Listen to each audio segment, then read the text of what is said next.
आज सकाळी 10 वाजता लोकशाहीर अण्णाभाऊ साठे यांच्या जयंतीनिमित्त कार्यक्रम मोठ्या उत्साहात संपन्न झाला। या कार्यक्रमाला प्रमुख पाहुणे म्हणून लोकनेते, माजी मंत्री बाळासाहेब थोरात व माजी पदवीधर आमदार डॉक्टर सुधीरजी तांबे उपस्थित होते।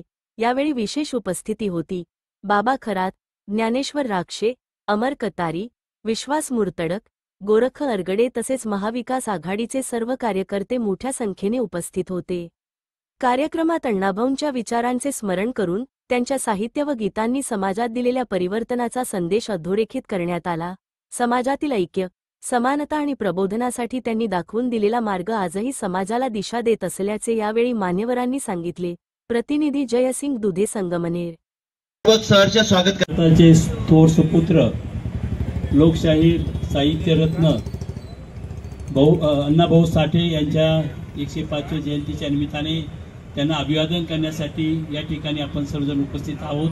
प्रामुख्याने येथे उपस्थित असलेले आपल्या सर्वांचे नेते माननीय माजी मंत्री माननीय बाळासाहेबजी थोरात साहेब, ज्ञानेश्वर राक्षे आणि सर्वच आता जे सर्व प्रमुख काँग्रेस पक्षाचे सर्व नेते मंडळी आलेले आहेत, सर्व पुरोगामी विचाराचे सर्व मंडळी या ठिकाणी आलेले आहेत। मी सर्वप्रथम अण्णाभाऊ अमर कतारी आलेले आहे, अमर आहे सर्वच आहे, सॉरी अमर आहे, सर्व या ठिकाणी पुरोगामी म्हणलं तर सर्व आलेच काय अमर।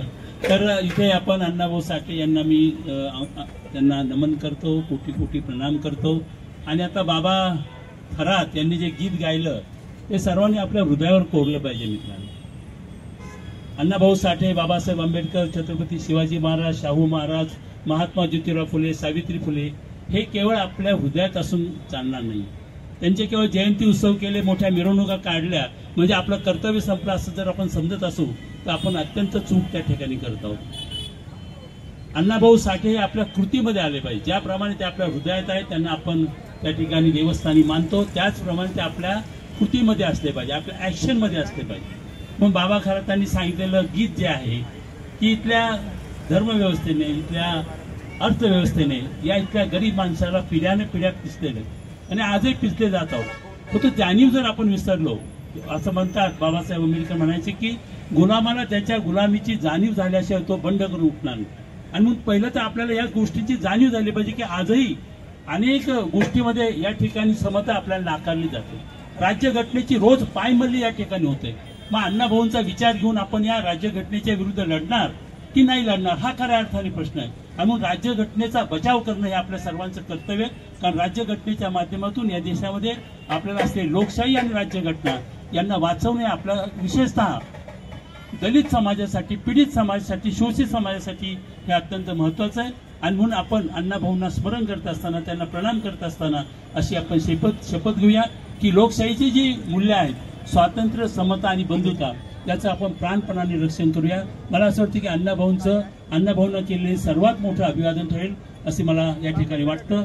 आणि जी इच्छा किंवा जी मागणी या ठिकाणी समस्त मातंग समाज करतोय, पण केवळ मातंग समाज करतो असं नाही, तर सर्वच पुरोगामी विचाराच्या लोकांचं सर्वांचंच म्हणणं आहे। मला सांगा की एका छोट्याशा दलित समाजातून येऊन एवढे थोर साहित्यिक झालेले अण्णाभाऊ साठे होते, केवळ साहित्यिक होते का? नाही ना, त्यांनी इथल्या समाज व्यवस्थेत कोरडे ओढले, त्यांनी साम्यवादी विचाराच्या माध्यमातून लोक जागरण त्या ठिकाणी केलं आहे। आणि म्हणून देशाला पुढे नेण्याचं काम, समाजाला पुढे नेण्याचं काम, अलौकिक काम अण्णाभाऊ साठे यांनी केलंय। आणि म्हणून त्यांना या ठिकाणी भारतरत्न या ठिकाणी हा पुरस्कार दिला गेला पाहिजे, तो द्यावा ही जी काही मागणी आपल्या सर्वांची आहे। आम्ही सर्व आपल्या बरोबर आहोत एवढी भावना या ठिकाणी व्यक्त करतो आणि माझे 2 शब्द संपवतो। धन्यवाद। यानंतर आपल्या सर्वांचे नेते माननीय थोरात साहेब या ठिकाणी बोलतील। अण्णाभाऊ साठे यांची आज आपण जयंती संगमेरमध्ये साजरी करत आहोत, महाराष्ट्रात साजरी करत आहोत आणि जिथे जिथे पुरोगामी विचार आहे तिथे देशामध्ये सुद्धा साजरी होते आहे। अण्णाभाऊंचा विचार हा आपल्या सर्वांच्या दृष्टीने भविष्य काळाकरता सुद्धा अत्यंत महत्वाचा आहे। अत्यंत महत्वाचा विचार तो आहे। आपल्या संयुक्त महाराष्ट्र चळवळीचा कालखंड आहे की ज्यावेळेस कामगार म्हणून अण्णाभाऊ मुंबईला आले होते, त्यांनी लिहिलेल्या गीतं अमर शेख यांनी गायले आणि संयुक्त महाराष्ट्राची चळवळ पेटून उठली। मुंबई महाराष्ट्रामध्ये राहण्याचा मोठा जे कोणी असेल योगदान द्यायचंय त्यामध्ये अण्णाभाऊंना, अमर शेख यांना सुद्धा द्यावं लागणार आहे.